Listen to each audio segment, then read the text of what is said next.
ਸਤਿ ਸ਼੍ਰੀ ਅਕਾਲ। ਤੁਸੀਂ ਜੁੜੇ ਹੋਏ ਹੋ ਪੰਜਾਬੀ ਰੇਡੀਓ ਯੂਐਸਏ ਦੇ ਨਾਲ ਤੇ ਮੈਂ ਹਾਂ ਪ੍ਰਵੀਨ ਸ਼ਰਮਾ ਲੈ ਕੇ ਹਾਜ਼ਰ ਹਾਂ ਪ੍ਰੋਗਰਾਮ ਖਬਰ ਤੇ ਨਜ਼ਰ। ਖਬਰ ਤੇ ਨਜ਼ਰ ਪ੍ਰੋਗਰਾਮ ਦੇ ਵਿੱਚ ਕਈ ਅਹਿਮ ਤੇ ਕੀ ਖਾਸ ਖਬਰਾਂ ਨੂੰ ਲੈ ਕੇ ਚਰਚਾ ਕਰਨ ਦੇ ਲਈ ਜੁੜ ਚੁੱਕੇ ਨੇ ਪੰਜਾਬ ਤੋਂ ਪੱਤਰਕਾਰ ਦੀਪਕ ਸ਼ਰਮਾ ਚਨਾਰਥਲ ਜੀ।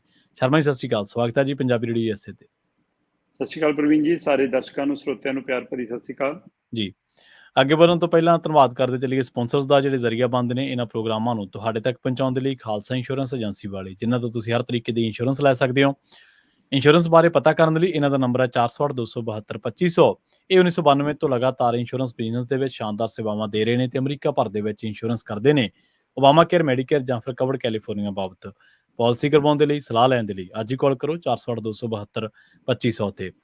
ਟਰਕੀਅਨ ਇਮੀਗ੍ਰੇਸ਼ਨ ਲਾ ਫਰਮ ਵਾਲੇ, ਜੇ ਟਰਕੀਆਨਾ ਟੋਨੀ ਟਰਕੀਆਨਾ ਦੇ ਨਾਲ ਤੁਸੀਂ ਯੂਐਸ ਇਮੀਗ੍ਰੇਸ਼ਨ ਬਾਬਤ ਕੋਈ ਵੀ ਸਲਾਹ ਕਰਨੀ ਹੈ, ਕੋਈ ਵੀ ਸਵਾਲ ਪੁੱਛਣਾ, ਤੇ ਇਹਨਾਂ ਦਾ ਨੰਬਰ ਹੈ 415-909-0503। ਗੁਰਦੀਪ ਸਿੰਘ ਬਿਰਦੀ ਕਲੋਵਿਸ, ਮਨਦੀਪ ਸਿੰਘ, ਸੰਦੀਪ ਕੌਰ ਸੈਨਹੋਜ਼ੇ, ਗੁਰਪਾਲ ਸਿੰਘ ਸੈਕਰਾਮੈਂਟੋ, ਜਿੰਦ ਕੌਰ ਬੇਕਰਸਫੀਲਡ, ਕਮਲਜੀਤ ਸਿੰਘ ਮੱਖਣ ਦੌਲਤਪੁਰੀਆ ਸੈਂਟਰਲ ਵੈਲੀ ਤੇ ਜੱਸੀ ਗਿੱਲ ਪਲੰਬਿੰਗ ਵਾਲੇ ਬੇਕਰਸਫੀਲਡ ਤੋਂ। ਇਹਨਾਂ ਸਾਰੇ ਹੀ ਸਪਾਂਸਰਸ ਦਾ ਬਹੁਤ ਬਹੁਤ ਧੰਨਵਾਦ। ਤੇ ਜੇਕਰ ਤੁਸੀਂ ਵੀ ਪੰਜਾਬੀ ਰੇਡੀਓ ਯੂਐਸਏ ਦੇ ਇਹਨਾਂ ਪ੍ਰੋਗਰਾਮਾਂ ਨੂੰ ਸਪਾਂਸਰ ਕਰਨਾ ਚਾਹੁੰਦੇ ਹੋ ਤਾਂ ਸਟੂਡੀਓ ਦਾ ਨੰਬਰ ਹੈ 408-272-5200। ਅੱਜ ਦਾ ਇਹ ਖਬਰ ਤੇ ਨਜ਼ਰ ਪ੍ਰੋਗਰਾਮ ਸਾਲ 2024 ਦੀ 16 ਅਗਸਤ ਦਾ ਪ੍ਰੋਗਰਾਮ ਹੈ ਤੇ ਦਿਨ ਅੱਜ ਸ਼ੁੱਕਰਵਾਰ ਹੈ। ਸ਼ਰਮਾ ਜੀ, ਖਬਰਾਂ ਦੀ ਸ਼ੁਰੂਆਤ ਕਰੀਏ ਇਸ ਟਾਈਮ ਦੀ ਸਭ ਤੋਂ ਜ਼ਿਆਦਾ ਚਰਚਿਤ ਖਬਰ ਤੋਂ। ਉਸ ਖਬਰ ਉੱਤੇ ਵਿਰੋਧੀ ਵੀ ਚਰਚਾ ਕਰ ਰਹੇ ਨੇ ਤੇ ਪੰਜਾਬ ਦੇ ਚਿੰਤਕ ਵੀ ਚਰਚਾ ਕਰ ਰਹੇ ਨੇ। ਮਾਨ ਸਾਹਿਬ ਨੇ ਜਿਹੜਾ ਭਾਸ਼ਣ ਦਿੱਤਾ ਹੈ, ਕਹਿੰਦੇ ਵਾਹ ਮਾਨ ਸਾਹਿਬ, ਆਜ਼ਾਦੀ ਦਿਹਾੜੇ ਦਾ ਭਾਸ਼ਣ ਬੁਲਟ ਪ੍ਰੂਫ ਸ਼ੀਸ਼ਿਆਂ ਦੇ ਵਿੱਚੋਂ, ਤੇ ਲੋਕ ਉਹ ਪੁਰਾਣੀਆਂ ਕਲਿੱਪਾਂ ਕੱਢੀ ਬੈਠੇ ਨੇ ਜਿਹਦੇ ਵਿੱਚ ਮੁਰਗੀ ਖਾਨੇ ਖੋਲਣ ਦੀ ਸਲਾਹ ਦਿੰਦੇ ਹੁੰਦੇ ਸੀਗੇ। ਪ੍ਰਵੀਨ ਜੀ, ਪੰਜਾਬ ਦੇ ਮੁੱਖ ਮੰਤਰੀ ਭਗਵੰਤ ਮਾਨ ਹੋਰੀ ਜਲੰਧਰ ਦੇ ਗੁਰੂ ਗੋਬਿੰਦ ਸਿੰਘ ਸਟੇਡੀਅਮ ਦੇ ਵਿੱਚ ਤਿਰੰਗਾ ਲਹਿਰਾਉਣ ਲਈ ਗਏ ਸੀ ਜੀ। 1 ਘੰਟਾ 52-53 ਮਿੰਟ ਇਹਨਾਂ ਨੇ ਉਸ ਥਾਂ ਤੇ ਗੁਜ਼ਾਰਿਆ ਜੀ। ਉਸ ਦੇ ਵਿੱਚੋਂ 30 ਮਿੰਟ ਇਹਨਾਂ ਨੇ ਭਾਸ਼ਣ ਦਿੱਤਾ। ਠੀਕ ਹੈ ਜੀ। 30 ਮਿੰਟ ਦਾ ਭਾਸ਼ਣ 16 ਲੱਖ ਦੇ ਸ਼ੀਸ਼ਿਆਂ 'ਚ ਖੜ ਕੇ ਦਿੱਤਾ। 16 ਲੱਖ ਰੁਪਈਆ ਉਹਦੇ ਤੇ ਕਹਿੰਦੇ ਲਾਇਆ ਗਿਆ। ਬੁਲਟ ਪ੍ਰੂਫ ਸ਼ੀਸ਼ਿਆਂ 'ਚ ਖੜ ਕੇ ਮੁੱਖ ਮੰਤਰੀ ਸਾਹਿਬ ਨੇ ਭਾਸ਼ਣ ਦਿੱਤਾ। ਉਹ ਬੁਲਟ ਪ੍ਰੂਫ ਕੈਬਨ ਅੱਜ ਪੰਜਾਬ 'ਚ ਚਰਚਾ ਦਾ ਵਿਸ਼ਾ ਬਣ ਗਿਆ।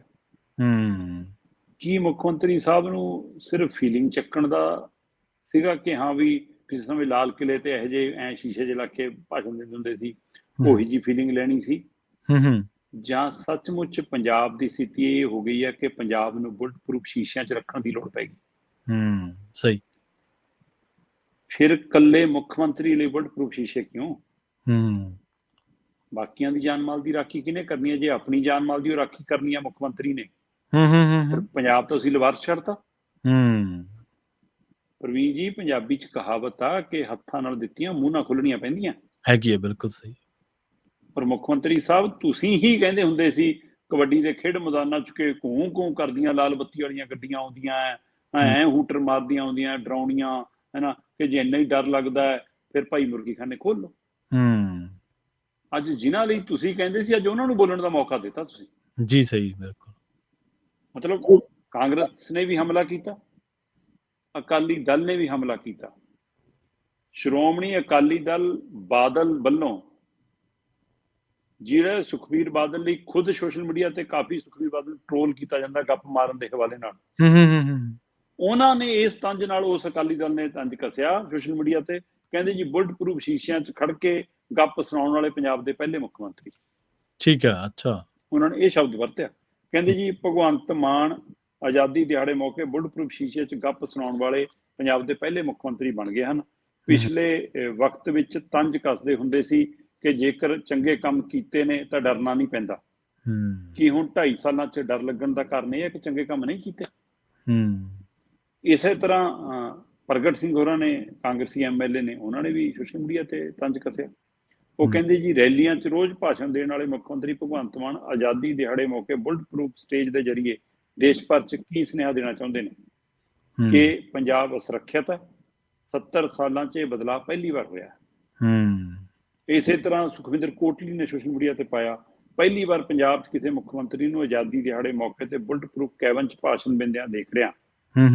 ਜੇਕਰ ਮੁੱਖ ਮੰਤਰੀ ਸੁਰੱਖਿਅਤ ਨਹੀਂ ਤਾਂ ਬਾਕੀਆਂ ਤਾਂ ਗੱਲੇ ਛੱਡ ਦਿਓ। ਸ਼ਾਇਦ ਹੁਣ ਭਗਵੰਤ ਮਾਨ ਜੀ ਨੂੰ ਮੁਰਗੀ ਫਾਰਮ ਖੋਲ ਲੈਣਾ ਚਾਹੀਦਾ। ਦੇਖੋ, ਦੋ ਚੀਜ਼ਾਂ ਨੇ ਜੀ।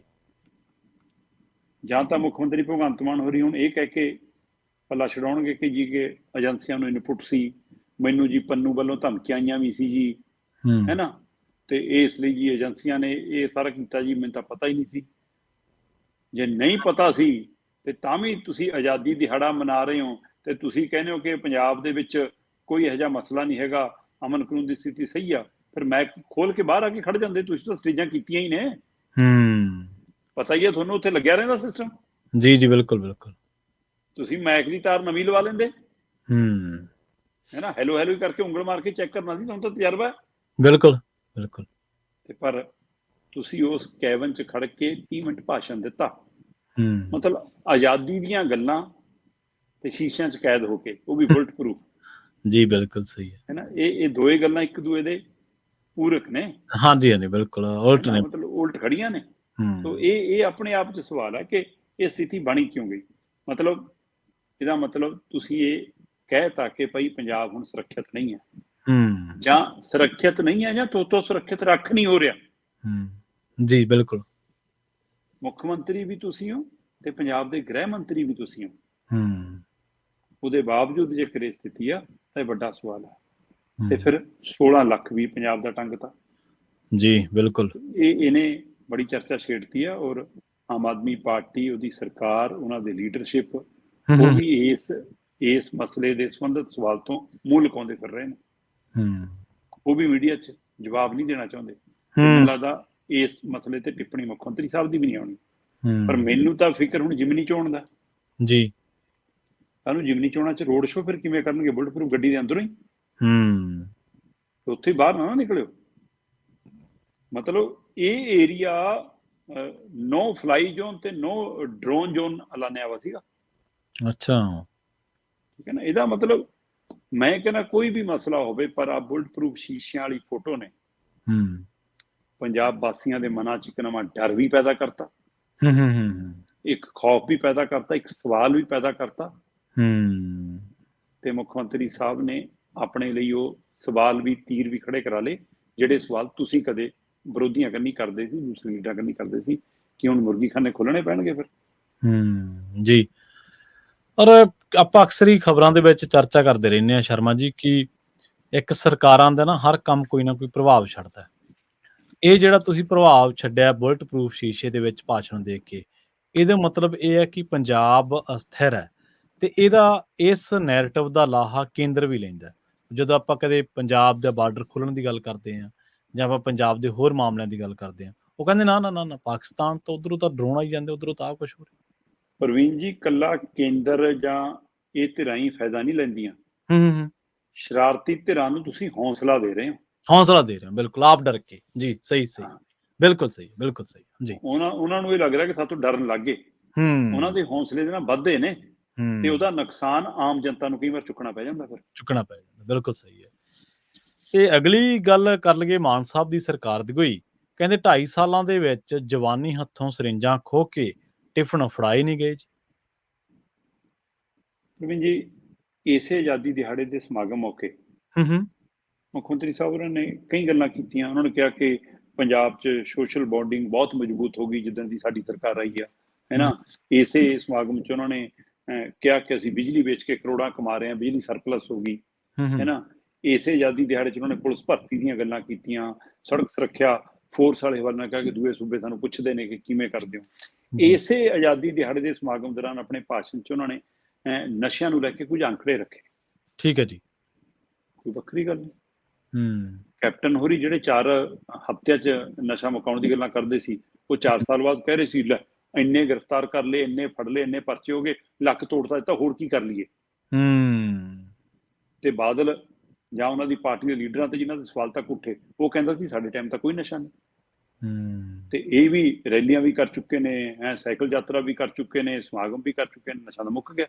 ਜੀ ਜੀ। ਜਦੋਂ ਅੰਕੜੇ ਪੇਸ਼ ਕੀਤੇ ਮੁੱਖ ਮੰਤਰੀ ਸਾਹਿਬ ਨੇ 15 ਅਗਸਤ ਵਾਲੇ ਸਮਾਗਮ 'ਚ, ਤੇ ਮੈਨੂੰ ਲੱਗਿਆ ਕਿ ਕੈਪਟਨ ਤੇ ਭਗਵੰਤ ਮਾਨ 'ਚ ਕੋਈ ਫਰਕ ਨਹੀਂ ਰਹਿ ਗਿਆ। ਪੰਜਾਬ ਦੀ ਤਸਵੀਰ ਕੁਝ ਹੋਰ ਹੈ, ਅੰਕੜੇ ਕੁਝ ਹੋਰ ਨੇ। ਮੈਂ ਦਿਖਾਉਣਾ, ਦਰਸ਼ਕ ਇੰਤਜ਼ਾਰ ਕਰਨ ਹੁਣ। ਬੜੀ ਗੰਭੀਰਤਾ ਨਾਲ ਸੁਣਿਓ ਇੱਕ ਪਹਿਲੂ ਜੀ। ਮੁੱਖ ਮੰਤਰੀ ਸਾਹਿਬ ਨੇ ਆਜ਼ਾਦੀ ਦਿਹਾੜੇ ਮੌਕੇ ਕਿਹਾ ਕਿ ਪੰਜਾਬ ਦੇ ਵਿੱਚ ਅਸੀਂ ਨਸ਼ੇ ਦੇ ਖਿਲਾਫ, ਚਿੱਟੇ ਦੇ ਖਿਲਾਫ, ਡਰੱਗ ਫਰੀ ਪੰਜਾਬ ਨੂੰ ਬਣਾਉਣ ਦੇ ਲਈ 0 ਟੋਲਰੈਂਸ ਪਾਲਿਸੀ ਅਪਣਾਈ ਆ। ਕਹਿੰਦੇ ਹੂੰ ਹੂੰ ਹੂੰ ਹੂੰ ਹੂੰ 14,394 ਤਸਕਰ ਫੜ ਲਏ ਕਹਿੰਦੇ ਅਸੀਂ। ਹੂੰ 10,000 ਤੋਂ ਵੱਧ FIR ਕਰਤੀਆਂ, ਇਹਨਾਂ ਚੋਂ 394 ਵੱਡੇ ਤਸਕਰ ਫੜ ਲਏ ਕਹਿੰਦੇ, ਤੇ ਕਹਿੰਦੇ 173 ਕਰੋੜ ਦੀ ਜਾਇਦਾਦ ਜ਼ਬਤ ਕਰ ਲਈ। ਜੀ ਮਤਲਬ 10,000 FIR ਹੋ ਗਈਆਂ, ਹੁਣ 14,394 ਤਸਕਰ ਫੜ ਲਏ ਹੋਣ, ਜਿਹਨਾਂ 394 ਵੱਡੇ ਹੋਣ, 173 ਕਰੋੜ ਦੀ ਜਾਇਦਾਦ ਜ਼ਬਤ ਹੋ ਗਈ ਹੋਵੇ, ਉਹ ਤੋਂ ਬਾਅਦ ਤਾਂ ਫਿਰ ਚਿੱਟਾ ਮੁੱਕ ਗਿਆ ਹੋਣਾ ਨਾ। ਹੂੰ ਫਿਰ ਤਾਂ ਤਸਕਰ ਭੱਜ ਗਏ ਹੋਣੇ ਡਰ ਕੇ, ਜਿਹੜੇ ਮਾੜੇ ਮੋਟੇ ਹੋਣੇ ਵੀ, ਹੋਰ ਬਾਕੀ ਤਾਂ ਅਸੀਂ ਜੀ ਫੜ ਲਏ। ਹੂੰ ਇਹ ਭਾਸ਼ਣ ਕਿੱਦਣ ਦਿੱਤਾ ਮੁੱਖ ਮੰਤਰੀ ਸਾਹਿਬ ਨੇ? ਆਜ਼ਾਦੀ ਦਿਹਾੜੇ ਵਾਲੇ ਦਿਨ 15 ਅਗਸਤ ਨੂੰ। ਹੂੰ ਤੇ 16 ਅਗਸਤ ਦੀ ਸਵੇਰੇ ਅੰਮ੍ਰਿਤਸਰ ਤੋਂ ਇੱਕ ਤਸਵੀਰ ਆਉਂਦੀ ਆ, ਜੀ ਜਿਹਨੇ ਦੇਖਣੀ ਆ ਮੈਂ ਫੇਸਬੁੱਕ ਤੇ ਵੀ ਪਾਈ ਆ। ਹੂੰ ਹੂੰ ਹੂੰ ਹੂੰ 16 ਅਗਸਤ ਦੀ ਸਵੇਰ ਅੰਮ੍ਰਿਤਸਰ ਤੋਂ ਇੱਕ ਫੋਟੋ ਸਾਹਮਣੇ ਆਉਂਦੀ ਆ ਕਿ ਅਜਨਾਲਾ ਦੇ ITI ਵਾਲੇ ਰੋਡ ਦੇ ਉੱਤੇ ਇੱਕ ਐਕਟਿਵਾ ਖੜਾ ਤੇ ਇੱਕ ਨੌਜਵਾਨ ਮਿੱਟੀ 'ਚ ਮਿੱਟੀ ਹੋਇਆ ਪਿਆ। ਓ ਪੁਲਿਸ ਨੂੰ ਸੁਨੇਹਾ ਜਾਂਦਾ, ਹੂੰ ਪੁਲਿਸ ਦੀ ਟੀਮ ਅੱਪੜਦੀ ਆ, ਦੇਖਦੀ ਆ ਹੂੰ ਕਿ ਮੁੰਡੇ ਨੂੰ ਮੱਖੀਆਂ ਭਿਣਭਿਣਾ ਰਹੀਆਂ ਨੇ, ਕੀੜੀਆਂ ਲੱਗ ਗਈਆਂ ਨੇ, ਤੇ ਮੁੰਡਾ ਲਾਸ਼ 'ਚ ਬਦਲ ਚੁੱਕਾ ਹੈ, ਪਰ ਚਿੱਟੇ ਵਾਲੀ ਸਰਿੰਜ ਉਹਦੇ ਹੱਥ ਤੇ ਲੱਗੀ ਹੋਈ ਹੈ ਜੀ। ਇਹ ਪੰਜਾਬ ਦੀ ਤਸਵੀਰ ਹੈ।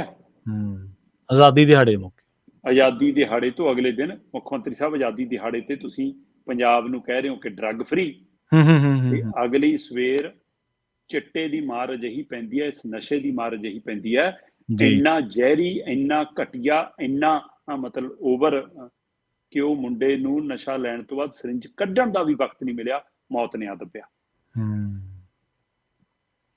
ਤੇ ਉਹ ਲਾਸ਼ 'ਚ ਬਦਲ ਗਿਆ। ਪੁਲਿਸ ਹੁਣ ਜਾਂਚ ਕਰ ਰਹੀ ਹੈ ਜੀ। ਤੇ ਉਹ ਤਸਵੀਰ ਦੇਖਣ ਤੋਂ ਬਾਅਦ ਮੇਰੇ ਮਨ 'ਚ ਸਵਾਲ ਪੈਦਾ ਹੋਇਆ ਕਿ ਮੁੱਖ ਮੰਤਰੀ ਸਾਹਿਬ, ਤੁਸੀਂ ਤਾਂ ਕਹਿੰਦੇ ਸੀ ਕਿ ਅਸੀਂ ਹੱਥਾਂ 'ਚ ਟਿਫਨ ਫੜਾਉਣੇ ਆ ਸਰਿੰਜਾਂ ਖੋਹ ਕੇ, ਤੇ ਇਹ ਹੱਥਾਂ 'ਚ ਤਾਂ ਟਿਫਨ ਲੈ ਕੇ ਇਹਨਾਂ ਨੇ ਕੰਮ ਤੇ ਜਾ ਕੇ ਘਰੇ ਪਰਤਣਾ ਸੀ। ਬਿਲਕੁਲ ਜੀ, ਬਿਲਕੁਲ। ਪਰ ਇਹ ਤਾਂ ਘਰੇ ਪਰਤੇ ਨਹੀਂ ਰਹੇ, ਤਾਂ ਸੰਸਾਰ ਤੋਂ ਵਿਦਾ ਹੋ ਰਹੇ ਨੇ, ਤੇ ਸਣੇ ਸਰਿੰਜਾਂ ਜਾ ਰਹੇ ਨੇ, ਤੇ ਉਸ ਘਰ ਜਾ ਰਹੇ ਨੇ ਜਿੱਥੋਂ ਮੁੜਿਆ ਨਹੀਂ ਜਾਣਾ। ਜੀ ਜੀ। ਮਤਲਬ ਹੁਣ 2 ਮਹੀਨੇ, 4 ਮਹੀਨੇ, 6 ਮਹੀਨੇ ਤਾਂ ਨਹੀਂ ਹੋਏ ਨਾ ਸਰਕਾਰ ਨੂੰ, 2.5 ਸਾਲ ਹੋ ਗਏ। ਤੇ 2.5 ਸਾਲਾਂ 'ਚ ਤੁਸੀਂ ਤਾਂ ਪੰਜਾਬ ਨੂੰ ਡਰੱਗ ਫ੍ਰੀ ਬਣਾਉਣ ਲਈ ਜ਼ੀਰੋ ਟੋਲਰੈਂਸ ਪਾਲਿਸੀ ਅਪਣਾਈ ਹੈ। ਜੀ। ਤੇ ਅੰਮ੍ਰਿਤਸਰ ਦੀ ਤਸਵੀਰ ਕੁਝ ਹੋਰ ਬਿਆਨ ਕਰਦੀ ਹੈ। ਚਲੋ ਇੱਥੇ ਹੀ ਨਾ ਰੁਕੋ ਜੀ। ਰੋਪੜ ਦੀ ਤਸਵੀਰ, ਹਾਂਜੀ, ਮੈਂ ਤਾਂ ਹੀ ਕਿਹਾ ਕਿ ਗੌਰ ਨਾਲ ਸੁਣੋ ਜੀ। ਰੋਪੜ ਦੇ ਬਾਈਪਾਸ ਦੇ ਉੱਤੇ, ਮਰਿੰਡਾ ਰੋਡ ਦੇ ਉੱਤੇ ਇੱਕ ਗਿੱਲ ਹਸਪਤਾਲ ਹੈ। ਠੀਕ ਹੈ ਜੀ। ਗਿੱਲ ਹਸਪਤਾਲ ਦੇ ਡਾਕਟਰ ਨੇ ਖੁਦ ਇੱਕ ਵੀਡੀਓ ਬਣਾ ਕੇ ਜਨਤਕ ਕੀਤੀ। ਉਹਦੇ ਕੋਲ ਇੱਕ ਚਿੱਟੇ ਦਾ ਆਦੀ ਮਰੀਜ਼ ਆਇਆ, ਚਿੱਟਾ ਛਡਾਉਣਾ ਚਾਹੁੰਦਾ, ਆਪਣੀ ਜਾਨ ਛਡਾਉਣਾ ਚਾਹੁੰਦਾ, ਉਹ ਤੋਂ ਬਚਣਾ ਚਾਹੁੰਦਾ। ਤੇ ਜਦੋਂ ਉਸ ਮਰੀਜ਼ ਦੀ ਹਾਲਤ ਦੇਖੀ ਡਾਕਟਰ ਸਾਹਿਬ ਨੇ, ਤਾਂ ਉਹਨਾਂ ਦੀ ਭੁੱਬ ਵੀ ਨਿਕਲੀ ਤੇ ਉਹ ਰੌਂਗਟੇ ਵੀ ਖੜੇ ਹੋਏ। ਤੇ ਉਹਨਾਂ ਨੇ ਉਸ ਮਰੀਜ਼ ਨੂੰ ਕਿਹਾ ਕਿ ਤੂੰ ਆਪਣੇ ਮੂੰਹ ਤੇ ਕੱਪੜਾ ਪਾ ਲਾ, ਮੈਂ ਤੇਰਾ ਦਰਦ ਭਰਿਆ ਦ੍ਰਿਸ਼ ਪੰਜਾਬ ਨੂੰ ਦਿਖਾਉਣਾ ਚਾਹੁੰਦਾ। ਉਸ ਮੁੰਡੇ ਦੇ, ਨੌਜਵਾਨ ਮੁੰਡਾ ਹੈ, ਸਰੋਂ ਵਰਗਾ ਸਰੀਰ ਹੈ, ਤੇ ਪਰ ਜਦੋਂ ਉਹਦੇ ਮੂੰਹ ਤੇ ਕੱਪੜਾ ਪਾ ਕੇ ਡਾਕਟਰ ਸਾਹਿਬ ਨੇ ਵੀਡੀਓ ਬਣਾਈ, ਤੇ ਉਸ ਵੀਡੀਓ ਨੂੰ ਰੋਪੜ ਤੋਂ ਸਤਨਾਮ ਸਿੰਘ ਸੱਤੀ, ਸਾਡੇ ਮਿੱਤਰ ਵੀ ਨੇ, ਪੱਤਰਕਾਰ ਭਰਾ ਵੀ ਨੇ, ਅਜੀਤ ਦੇ ਜ਼ਿਲ੍ਹਾ ਇੰਚਾਰਜ ਨੇ, ਠੀਕ ਹੈ, ਉਹਨਾਂ ਨੇ ਆਪਣੇ ਪੇਜ ਤੇ ਡਾਕਟਰ ਗਿੱਲ ਹੋਰਾਂ ਦੀ ਬਣਾਈ ਉਹ ਵੀਡੀਓ, ਦਿੱਤਾ ਸੁਨੇਹਾ ਤੇ ਕੁਝ ਅੱਖਰ ਲਿਖ ਕੇ ਪਾਏ। ਪ੍ਰਵੀਨ ਜੀ, ਤੁਸੀਂ ਸੁਣ ਕੇ ਦੰਗ ਰਹਿ ਜਾਓਗੇ ਕਿ ਉਸ ਮੁੰਡੇ ਦੇ ਸਰੀਰ, ਪੂਰਾ ਸਰੀਰ ਮੋਗਿਆਂ ਨਾਲ ਭਰਿਆ ਪਿਆ, ਗਲੀਆਂ ਨਾਲ ਭਰਿਆ ਪਿਆ, ਉਂਗਲ ਡੁੰਗ ਪਏ ਨੇ, ਪੈਰ ਦੀ ਚੀਚੀ ਉਂਗਲੀ ਤੋਂ ਲੈ ਕੇ ਗਲੇ ਤੱਕ। ਉਹਦੇ ਪੈਰ ਗਲ ਗਏ, ਉਹਦੇ ਲੱਤਾਂ ਗਿੱਟੇ ਗਲ ਗਏ, ਉਹਦੇ ਗੋਡੇ ਗਲ ਗਏ, ਉਹਦੇ ਪੱਟ ਗਲ ਗਏ, ਉਹਦੇ ਢਿੱਡ, ਛਾਤੀ, ਬਾਹਾਂ, ਕੂਣੀਆਂ ਤੇ ਹੱਥ, ਸਾਰੇ ਥਾਂ ਟੀਕੇ ਲਾ ਕੇ ਉਹਨੇ ਉਂਗਲ ਜਿੰਨੇ ਮੋਗੇ ਕੀਤੇ ਪਏ ਨੇ। ਕੋਈ ਥਾਂ ਨਹੀਂ ਬਚੀ ਜਿੱਥੇ ਉਹਨੂੰ ਸਰਿੰਜ ਲਾ ਸਕੇ। ਉਹ ਦੇਖਿਆ ਨਹੀਂ ਜਾ ਰਿਹਾ ਦ੍ਰਿਸ਼। ਮਤਲਬ ਡਾਕਟਰ ਸਾਹਿਬ ਕਹਿ ਰਹੇ ਸੀ ਕਿ ਗਿੱਲ ਸਾਹਿਬ ਕਿ ਆਹ ਦੇਖੋ ਜੀ, ਆਹ ਨੌਜਵਾਨ, ਮੈਨੂੰ ਐਂ ਲੱਗ ਰਿਹਾ ਸੀ ਜਿਵੇਂ ਪੰਜਾਬ ਦਾ ਨਕਸ਼ਾ ਬਿੰਨਿਆ ਪਿਆ। ਸਹੀ, ਬਿਲਕੁਲ ਸਹੀ, ਜਿਵੇਂ ਪੰਜਾਬ ਦੀ ਤਸਵੀਰ ਹੋਵੇ। ਸੋ ਇਹ ਤਸਵੀਰ ਮੁੱਖ ਮੰਤਰੀ ਸਾਹਿਬ ਤੁਹਾਨੂੰ ਨਜ਼ਰ ਹੀ ਨਹੀਂ ਆਉਂਦੀ। ਫਿਰ ਫਰਕ ਕੀ ਰਹਿ ਗਿਆ ਬਾਦਲਾਂ, ਕੈਪਟਨਾਂ ਤੇ ਤੁਹਾਡੇ ਬਦਲਾਅ ਵਾਲਿਆਂ ਦੇ ਰਾਜ ਵਿੱਚ? ਸਹੀ। ਇਹਨਾਂ ਹੱਥਾਂ 'ਚ ਤੁਸੀਂ ਟਿਫਨ ਦੇਣੇ ਸੀ, ਰੁਜ਼ਗਾਰ ਦੇਣੇ ਸੀ, ਕੰਮ ਦੇਣੇ ਸੀ, ਕਿਰਤ ਦੇਣੀ ਸੀ, ਤੇ ਪਰ ਤੁਸੀਂ ਨਾ ਚਿੱਟਾ ਰੋਕ ਪਾਏ, ਨਾ ਸਰਿੰਜਾਂ ਨੂੰ ਬੈਨ ਕਰ ਪਾਏ। ਹੂੰ ਜਿਹੜੀਆਂ ਸਰਿੰਜਾਂ ਕਦੇ ਸਿਹਤ ਜਾਬੀ ਲਈ ਲੱਗਦੀਆਂ ਸੀ, ਅੱਜ ਮੌਤ ਲਈ ਲੱਗ ਰਹੀਆਂ ਨੇ, ਤੇ ਤੁਸੀਂ ਰੋਕ ਨਹੀਂ ਪਾ ਰਹੇ। ਇਹ ਸਵਾਲ ਸਰਕਾਰ ਨੂੰ ਹੋਣਗੇ ਹੀ ਹੋਣਗੇ। ਜੀ ਬਿਲਕੁਲ। ਅਗਲੀ ਖਬਰ ਦੇ ਵੱਲ ਵਧੀਏ ਤੇ ਗੱਲ ਕਰੀਏ ਪੰਜਾਬ ਦੀਆਂ ਜ਼ਿਮਨੀ ਚੋਣਾਂ ਦੇ ਬਾਰੇ।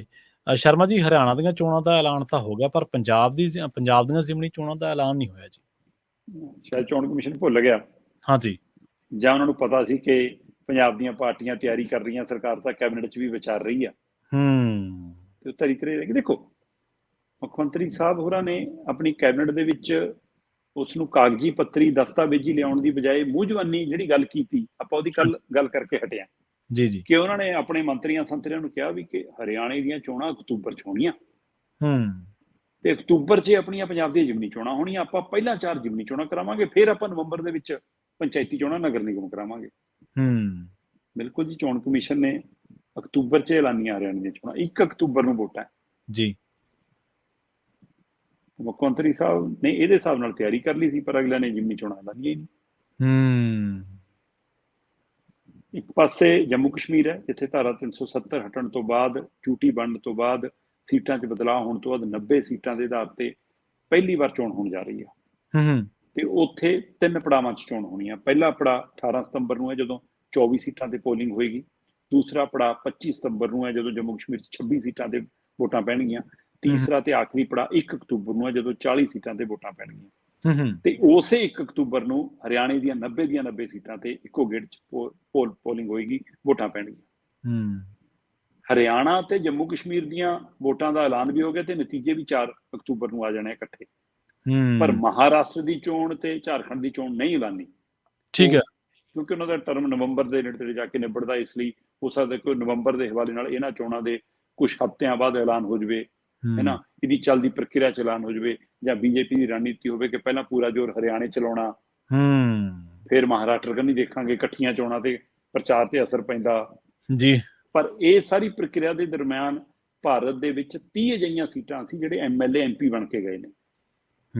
ਉਹ ਲਗਭਗ 30 ਸੀਟਾਂ ਤੇ ਜ਼ਿਮਨੀ ਚੋਣ ਹੋਣੀ ਸੀ, ਤਾਂ ਉਹ ਹਰਿਆਣੇ ਨਾਲ ਵੀ ਹੋ ਸਕਦੀ ਸੀ, ਪਰ ਉਹਨੂੰ ਮਹਾਰਾਸ਼ਟਰ ਤੱਕ ਟਾਲ ਲਿਆ ਗਿਆ। ਇਹਦੇ ਪਿੱਛੇ ਵੀ ਕੋਈ ਮਨਸ਼ਾ ਹੈ। ਤੇ ਜਦੋਂ 30 ਨਹੀਂ ਐਲਾਨੀਆਂ, ਉਹਨਾਂ 30 'ਚ ਪੰਜਾਬ ਦੀਆਂ 4 ਵੀ ਸੀ, ਗਿੱਦੜਬਾਹਾ, ਡੇਰਾ ਬਾਬਾ ਨਾਨਕ, ਬਰਨਾਲਾ ਤੇ ਚੱਬਿਆਲ। ਹੁਣ ਇਹਦੇ ਵਿੱਚੋਂ 3 MLA ਕਾਂਗਰਸ ਦੇ ਸੀ, 1 ਆਮ ਆਦਮੀ ਪਾਰਟੀ ਦਾ ਸੀ, ਪਰ MP 2 ਆਪ ਦੇ ਬਣੇ ਨੇ, 2 ਕਾਂਗਰਸ ਦੇ ਬਣੇ ਨੇ ਇਹ। ਕਿਉਂਕਿ ਰਾਜਕੁਮਾਰ ਚੱਬਿਆਲ ਕਾਂਗਰਸ ਦੇ MLA ਤੋਂ ਅਸਤੀਫਾ ਦੇ ਕੇ ਆਪ 'ਚ ਗਏ ਸੀ, ਹੁਣ MP ਉਧਰੋਂ ਨੇ। ਸੋ ਆਮ ਆਦਮੀ ਪਾਰਟੀ ਦੀ ਕੋਸ਼ਿਸ਼ ਸੀ ਕਿ ਅਸੀਂ ਬਰਨਾਲਾ ਤਾਂ ਆਪਣਾ ਕਾਇਮ ਰੱਖਣਾ ਹੀ ਰੱਖਣਾ, ਗਿੱਦੜਬਾਹਾ ਜਾਂ ਚੱਬੇਵਾਲ ਵੀ ਖੋਣਾ। ਡੇਰਾ ਬਾਬਾ ਨਾਨਕ ਚਲੋ ਦੇਖਦੇ ਹਾਂ, ਪਰ ਆਹ 2 ਤਾਂ ਆਪਾਂ ਖੋਹ ਲੈਣੇ, ਗਿੱਦੜਬਾਹਾ ਵੀ ਤੇ ਚੱਬੇਵਾਲ ਵੀ। ਉਹ ਚੱਬੇਵਾਲ ਤਾਂ ਹੁਣ ਰਾਜਕੁਮਾਰ ਵੀ ਸਾਡੇ ਕੋਲ ਉਹਨੂੰ ਲੱਗਦਾ। ਕਾਂਗਰਸ ਦੀ ਜਦੋਜਹਿਦ ਇਹ ਸੀ ਕਿ ਘੱਟੋ ਘੱਟ ਜਿਹੜੀਆਂ 3 ਸੀਟਾਂ ਉਹ ਤਾਂ ਬਚਾਈਏ, ਹੈ ਨਾ, ਬਰਨਾਲਾ ਦੇਖਾਂਗੇ ਜੋ ਹੁੰਦਾ ਜੀ। ਜਿੱਦਾਂ ਹੀ ਕੱਲ ਸ਼ਾਮ ਨੂੰ ਇਹ ਪਤਾ ਲੱਗਾ ਕਿ ਜੀ ਮਤਲਬ ਸਵੇਰ ਨੂੰ ਚੋਣ ਕਮਿਸ਼ਨ ਨੇ ਪ੍ਰੈਸ ਕਾਨਫਰੰਸ ਕਰਕੇ ਤਰੀਕਾਂ ਐਲਾਨਣੀਆਂ, ਤਾਂ ਕਈਆਂ ਨੇ ਦਿੱਲੀ ਆਪਣੇ ਆਕਾਵਾਂ ਨਾਲ ਤਾਲਮੇਲ ਬਿਠਾਉਣਾ ਸ਼ੁਰੂ ਕਰਤਾ ਸੀ। ਠੀਕ ਹੈ। ਕਈਆਂ ਨੇ ਦਿੱਲੀ 'ਚ ਕਮਰੇ ਬੁੱਕ ਕਰਾਉਣੇ ਸ਼ੁਰੂ ਕਰਤੇ ਸੀ ਕਿ ਜਾਣਾ ਪੈਣਾ ਟਿਕਟ ਲੈਣ ਲਈ। ਪੰਜਾਬ 'ਚ ਕੱਲ ਵੱਖ-ਵੱਖ ਪਾਰਟੀਆਂ ਦੇ ਇੰਚਾਰਜ, ਮੁੱਢਲੀ ਕਤਾਰ ਦੇ ਲੀਡਰਾਂ 'ਚ ਚਰਚਾ ਸ਼ੁਰੂ ਹੋ ਗਈ ਸੀ ਕਿ ਵੀ ਕਿਹੜਾ ਉਮੀਦਵਾਰ ਹੋ ਸਕਦਾ, ਕਿਹੜੀ ਪਾਰਟੀ ਦਾ ਕੌਣ ਕੀ ਹੋ ਸਕਦਾ। ਪਰ ਜਦੋਂ ਪ੍ਰੈਸ ਕਾਨਫਰੰਸ ਹੋਈ ਤੇ ਪ੍ਰੈਸ ਕਾਨਫਰੰਸ ਦੇ ਵਿੱਚ ਇਹ ਆਇਆ ਕਿ ਜੀ ਕਿ ਹਰਿਆਣਾ ਤੇ ਜੰਮੂ ਕਸ਼ਮੀਰ ਦੀਆਂ ਚੋਣਾਂ ਦਾ ਹੀ ਐਲਾਨ ਹੈ, ਨਾ ਮਹਾਰਾਸ਼ਟਰ ਆਇਆ, ਨਾ ਝਾਰਖੰਡ ਆਇਆ, ਤੇ ਨਾ ਦੇਸ਼ ਦੀਆਂ 30 ਜ਼ਿਮਨੀ ਚੋਣਾਂ ਆਈਆਂ, ਉਹ 'ਚ ਪੰਜਾਬ ਵੀ ਨਹੀਂ ਆਇਆ, ਤੇ ਕਾਫੀ ਕੁਝ ਮੱਠਾ ਪੈ ਗਿਆ। ਪਰ ਜਿੱਥੇ ਇਹ ਮੱਠਾ ਪੈ ਗਿਆ, ਉੱਥੇ ਮੁੱਖ ਮੰਤਰੀ ਸਾਹਿਬ ਲਈ ਹੁਣ ਸਵਾਲ ਖੜਾ ਹੋ ਗਿਆ ਕਿ ਤੁਸੀਂ ਪਹਿਲਾਂ ਕੋਰਟ 'ਚ ਲਿਖ ਕੇ ਦਿੱਤਾ ਕਿ ਅਸੀਂ ਸਤੰਬਰ 'ਚ ਕਰਾ ਰਹੇ ਹਾਂ ਪੰਚਾਇਤੀ ਚੋਣਾਂ, ਫਿਰ ਤੁਸੀਂ ਆਪਣੇ ਐਡਵੋਕੇਟ ਜਨਰਲ ਨੂੰ ਮੂੰਹ ਜ਼ਬਾਨੀ ਸੁਨੇਹਾ ਲਾਇਆ ਕਿ ਤੁਸੀਂ ਕਹਿ ਦਿਓ ਕਿ ਨਵੰਬਰ 'ਚ ਇਕੱਠੀਆਂ ਕਰਾਵਾਂਗੇ ਜੀ, ਨਗਰ ਨਿਗਮ ਵੀ ਨਾਲੇ ਕਰਾ ਦਾਂਗੇ, ਹੈ ਨਾ। ਤੇ ਪਰ ਹੁਣ ਜੇ ਆਹ ਅਕਤੂਬਰ 'ਚ ਨਹੀਂ ਹੁੰਦੀਆਂ, ਉਹ ਨਵੰਬਰ, ਜ਼ਿਮਨੀ ਚੋਣਾਂ ਨਵੰਬਰ 'ਚ ਲਈ ਜਾਂਦੀਆਂ, ਕੀ ਤੁਸੀਂ ਪੰਚਾਇਤੀ ਚੋਣਾਂ ਅੱਗੇ ਲੈ ਕੇ ਜਾਓਗੇ ਜਾਂ ਪੰਚਾਇਤੀ ਚੋਣਾਂ ਪਹਿਲਾਂ ਕਰਾਓਗੇ? ਇਹ ਹੁਣ ਦੁਵਿਧਾ 'ਚ ਆਮ ਆਦਮੀ ਪਾਰਟੀ ਲਈ, ਸਰਕਾਰ ਲਈ ਨਵੀਂ ਮੁਸ਼ਕਲ ਖੜੀ ਹੋ ਗਈ। ਜੀ ਬਿਲਕੁਲ। ਤੇ ਆਪਾਂ ਗੱਲ ਕਰੀਏ SGPC ਦੇ ਬਾਰੇ। ਰਾਜੋਆਣਾ ਦੀ ਫਾਂਸੀ ਮਾਫੀ ਦੇ ਲਈ SGPC ਕਹਿੰਦੇ ਹੁਣ ਰਾਸ਼ਟਰਪਤੀ ਦਾ ਦਰਵਾਜ਼ਾ ਖੜਕਾਊਗੀ। ਦੇਖੋ, ਇੱਕ ਪਾਸੇ ਜਥੇਦਾਰ ਗਿਆਨੀ ਰਘਬੀਰ ਸਿੰਘ ਹੋਰਾਂ ਨੇ ਤੇਰਾ ਸਿਰਸਾ ਮੁਖੀ ਗੁਰਮੀਤ ਸਿੰਘ ਰਾਮਰੀਮ ਹੋਰਾਂ ਨੂੰ ਪੈਰੋਲ ਮਿਲਣ ਤੇ ਵੀ ਸਵਾਲ ਖੜੇ ਕੀਤੇ ਨੇ। ਉਹਨਾਂ ਨੇ ਵੀ ਕਿਹਾ ਕਿ ਇਹ ਤਰੀਕਾ ਵਧੀਆ ਕਿ ਬਲਾਤਕਾਰੀ ਨੂੰ, ਕਾਤਲ ਨੂੰ ਜਿਹਨੂੰ ਸਜ਼ਾ ਹੋਈ ਆ, ਉਹਨੂੰ ਬਾਰ-ਬਾਰ ਪੈਰੋਲ ਦੇਈ ਜਾਓ, ਇਹਨਾਂ ਨੂੰ ਤਾਂ ਚਾਬੀ ਉਹ ਫੜਾ ਦਿਓ, ਉਹਨੂੰ ਜੇਲ੍ਹ ਦੀ ਜਾਜੀ ਕਰੇ, ਖੋਲ ਕੇ ਆ ਜਾ ਕਰੇ ਜੀ, ਹੈ। ਤੇ ਕਹਿੰਦੇ ਦੂਏ ਪਾਸੇ ਜਿਨ੍ਹਾਂ ਨੇ ਸਜ਼ਾਵਾਂ ਵੀ ਪੂਰੀਆਂ ਕਰ ਲਈਆਂ ਹੈ, ਉਹ ਜਿਹਨੇ ਉਮਰ ਦਰਾਜ ਵੀ ਹੋ ਗਏ, ਉਹਨਾਂ ਦੀ ਰਿਹਾਈ ਨਹੀਂ। ਇਸ ਦੇ ਲਈ ਉਹਨਾਂ ਨੇ ਬਕਾਇਦਾ ਦੇਸ਼ ਦੇ ਗ੍ਰਹਿ ਮੰਤਰੀ ਅਮਿਤ ਸ਼ਾਹ ਨੂੰ ਵੀ ਅਪੀਲ ਕੀਤੀ ਕਿ ਗੌਰ ਕਰੋ ਇਸ ਪਹਿਲੂ ਤੇ। ਦੂਸਰੇ ਪਾਸੇ ਲੰਘੇ ਕੱਲ ਸ਼੍ਰੋਮਣੀ ਕਮੇਟੀ ਦੇ ਪ੍ਰਧਾਨ ਤੇ ਜਥੇਦਾਰ ਗਿਆਨੀ ਰਘੁਵੀਰ ਸਿੰਘ ਹੋਰੀ, ਅਕਾਲ ਤਖਤ ਸਾਹਿਬ ਦੇ ਜਥੇਦਾਰ, ਇਹ ਰਾਜੋਆਣ ਹੋਰਾਂ ਨੂੰ ਪਟਿਆਲਾ ਜੇਲ੍ਹ ਮਿਲ ਕੇ ਆਏ ਨੇ। ਤੇ ਰਾਜੋਆਣ ਨੂੰ ਮਿਲਣ ਤੋਂ ਬਾਅਦ ਇਹਨਾਂ ਨੇ ਇਸ ਪਹਿਲੂ ਤੇ ਅੱਜ ਐਸਜੀਪੀਸੀ ਨੇ ਪ੍ਰੈਸ ਕਾਨਫਰੰਸ ਕੀਤੀ ਕਿ ਵੀ ਇਹ ਸਮਝ ਨਹੀਂ ਆਉਂਦੀ ਕਿ ਜਦੋਂ ਕੋਰਟ ਨੇ ਰਾਜੋਆਣਾ ਦੀ ਫਾਂਸੀ ਨੂੰ ਉਮਰ ਕੈਦ 'ਚ ਬਦਲਣਾ ਜਾਂ ਨਹੀਂ ਬਦਲਣਾ, ਇਸ ਦਾ ਅਧਿਕਾਰ ਖੇਤਰ ਸਰਕਾਰ ਨੂੰ ਦਿੱਤਾ, ਤਾਂ ਸਰਕਾਰ ਹੁਣ ਤੱਕ ਫੈਸਲਾ ਕਿਉਂ ਨਹੀਂ ਲੈ ਰਹੀ? ਸਰਕਾਰ ਇਸ ਪਹਿਲੂ ਤੇ ਕਿਉਂ ਨਹੀਂ ਆ ਪਾ ਰਹੀ ਕਿ ਫਾਂਸੀ ਦੇਣੀ ਹੈ ਜਾਂ ਨਹੀਂ ਦੇਣੀ, ਉਮਰ ਕੈਦ ਕਰਨੀ ਹੈ ਜਾਂ ਨਹੀਂ ਕਰਨੀ? ਕਹਿੰਦੀ ਇੱਕ ਆਰ ਪਾਰ ਤਾਂ ਕਰਨ। ਕਹਿੰਦੇ 12-13 ਸਾਲਾਂ ਤੋਂ ਲਟਕਾਈ ਜਾਂਦੇ ਤੁਸੀਂ ਇਸ ਪਹਿਲੂ ਨੂੰ, ਲਟਕਦਾ ਹੀ ਜਾਂਦਾ। ਇਹ ਸਭ ਦੇ ਦਰਮਿਆਨ ਐਸਜੀਪੀਸੀ ਕਹਿੰਦੀ ਕਿ ਅਸੀਂ ਹੁਣ ਆਖਰੀ ਵਾਰ ਜੀ ਇਸ ਪਹਿਲੂ ਨੂੰ ਲੈ ਕੇ ਰਾਸ਼ਟਰਪਤੀ ਕੋਲ ਜਾਵਾਂਗੇ। ਠੀਕ ਹੈ, ਸਮਾਂ ਮੰਗਿਆ, ਚਿੱਠੀ ਲਿਖੀ ਹੈ, ਸਾਰਾ ਕੁਝ ਹੈ। ਤੇ ਜੇ ਉੱਥੋਂ ਕੋਈ ਖੈਰ ਨਹੀਂ ਪੈਂਦੀ, ਉੱਥੇ ਗੱਲ ਨਹੀਂ ਸੁਣੀ ਜਾਂਦੀ ਜਾਂ ਸਮਾਂ ਨਹੀਂ ਦਿੱਤਾ ਜਾਂਦਾ, ਫਿਰ ਅਸੀਂ ਇਹ ਮਸਲਾ ਪੰਥ ਦੇ ਹਵਾਲੇ ਕਰ ਦੇਣਾ। ਫਿਰ ਪੰਥ ਇਹਦੇ ਪਰ ਫੈਸਲਾ ਕਰੂਗਾ ਕਿਵੇਂ ਕਰਨਾ। ਮਤਲਬ ਸ਼੍ਰੋਮਣੀ ਕਮੇਟੀ ਨੇ ਇੱਕ ਤਰ੍ਹਾਂ ਦਾ ਸੰਕੇਤ ਦਿੱਤਾ ਕਿ ਫਿਰ ਇਸ ਮਸਲੇ ਤੇ ਇੱਕ ਵੱਡਾ ਅੰਦੋਲਨ, ਵੱਡੀ ਮੁਹਿੰਮ, ਵੱਡਾ ਸੰਘਰਸ਼ ਵਿੱਢਿਆ ਜਾ ਸਕਦਾ। ਕੀ ਇਹ ਸੰਘਰਸ਼ ਪੰਥਕ ਮਸਲਿਆਂ ਦੇ ਹੱਲ ਲਈ ਹੈ, ਕੀ ਇਹ ਬੰਦੀ ਸਿੰਘਾਂ ਦੀ ਰਿਹਾਈ ਲਈ ਆ, ਜਾਂ ਸ਼੍ਰੋਮਣੀ ਅਕਾਲੀ ਦਲ ਨੂੰ ਪੈਰਾਂ ਸਿਰ ਕਰਨ ਲਈ ਐਸਜੀਪੀਸੀ ਰਾਹੀਂ ਵਿਉਂਤ ਘੜੀ ਜਾ ਰਹੀ ਹੈ, ਜਾਂ ਬਾਦਲ ਦਲ ਨੂੰ ਮੁੜ ਕੇ ਲੀਹ ਤੇ ਲਿਆਉਣ ਦੇ ਲਈ ਕੋਸ਼ਿਸ਼ ਕੀਤੀ ਜਾ ਰਹੀ? ਕਿਉਂਕਿ ਜੇ ਇੰਨਾ ਹੀ ਕੌਮ ਦਾ, ਪੰਥ ਦਾ, ਪੰਥ ਦਰਦੀਆਂ ਦਾ, ਬੰਦੀ ਸਿੰਘਾਂ ਦਾ ਫਿਕਰ ਹੁੰਦਾ ਤਾਂ ਜਿੰਨੀ ਦੇਰ ਉਹਨਾਂ ਨਾਲ ਭਾਈਵਾਲ ਰਹੇ ਹੋ, ਜਦੋਂ ਇਹ ਕੰਮ ਕਰਾ ਲੈਂਦੇ। ਚੰਡੀਗੜ੍ਹ ਤੋਂ ਲੈ ਕੇ ਪੰਜਾਬੀ ਖਿੱਤਿਆਂ ਤੋਂ ਲੈ ਕੇ ਪਾਣੀਆਂ ਦੇ ਮਸਲੇ ਤੋਂ ਲੈ ਕੇ ਬੰਦੀ ਸਿੰਘਾਂ ਦੀ ਰਿਹਾਈ ਤੱਕ, ਕਿਸਾਨੀ ਮਸਲਿਆਂ ਤੱਕ ਸਭ ਕੁਝ ਹੱਲ ਕਰਾ ਸਕਦੇ ਤੁਸੀਂ। ਵਾਜਪਾਈ ਦੀ ਸਰਕਾਰ 'ਚ ਵੀ ਤੁਸੀਂ ਬੈਠੇ ਸੀ, ਮੋਦੀ ਦੀ ਸਰਕਾਰ 'ਚ ਵੀ, ਦੋਵਾਂ 'ਚ ਤੁਸੀਂ ਬੈਠੇ ਸੀ। ਤੇ ਉਸ ਸਮੇਂ ਇੱਛਾ ਸ਼ਕਤੀ ਕਿਉਂ ਨਹੀਂ ਜਾਗੀ? ਉਸ ਸਮੇਂ ਫਿਕਰ ਕਿਉਂ ਨਹੀਂ ਜਾਗਿਆ? ਅੱਜ ਇਸ ਪਹਿਲੂ ਤੇ ਜਦੋਂ ਅਕਾਲੀ ਦਲ ਇਸ ਸਥਿਤੀ 'ਚ ਫਸਿਆ ਹੋਇਆ ਕਿ ਉਹਨੂੰ ਕੱਢਣ ਦੇ ਲਈ ਮੁੜ ਕੇ ਪੰਥਕ ਲੀਹ ਵੱਲ ਪਰਤਣ ਦੀ ਕੋਸ਼ਿਸ਼ ਹੈ, ਜਾਂ ਇਹ ਇੱਕ ਟੈਸਟ ਕਰਕੇ ਦੇਖਿਆ ਜਾ ਰਿਹਾ ਕਿ ਹਾਂ ਅਸੀਂ ਇੱਕ ਪੈਰਲਰ ਇਸ ਮਸਲੇ 'ਚ ਖੜੇ ਹੁੰਦੇ ਹਾਂ, ਕੀ ਸਾਨੂੰ ਰਿਸਪੌਂਸ ਮਿਲਦਾ ਜਾਂ ਨਹੀਂ, ਜਾਂ ਸੱਚਮੁੱਚ ਸ਼੍ਰੋਮਣੀ ਕਮੇਟੀ ਆਪਣੀ ਉਹ ਡਿਊਟੀ ਨਿਭਾਉਣ ਜਾ ਰਹੀ ਆ ਜੋ ਉਸਨੂੰ ਬਹੁਤ ਦੇਰ ਪਹਿਲਾਂ ਨਿਭਾਉਣੀ ਚਾਹੀਦੀ ਸੀ? ਇਸ ਨਾਲ ਇਹ ਕਈ ਸਵਾਲ ਖੜੇ ਹੋ ਗਏ ਨੇ।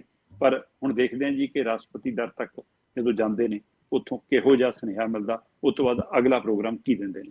ਜੀ ਬਿਲਕੁਲ ਬਿਲਕੁਲ। ਕਲਕੱਤਾ ਘਟਨਾ ਦੇ ਰੋਸ ਵਜੋਂ ਪੰਜਾਬ ਭਰ ਦੇ ਵਿੱਚ ਡਾਕਟਰਾਂ ਨੇ ਹੜਤਾਲ ਕੀਤੀ ਹੈ ਜੀ। ਕਲਕੱਤਾ 'ਚ ਜੋ ਵਾਪਰਿਆ, ਉਸ ਨੇ ਇੱਕ ਵਾਰ ਦੇਸ਼ ਨੂੰ ਹਿਲਾਉਣ ਕੇ ਰੱਖ ਦਿੱਤਾ।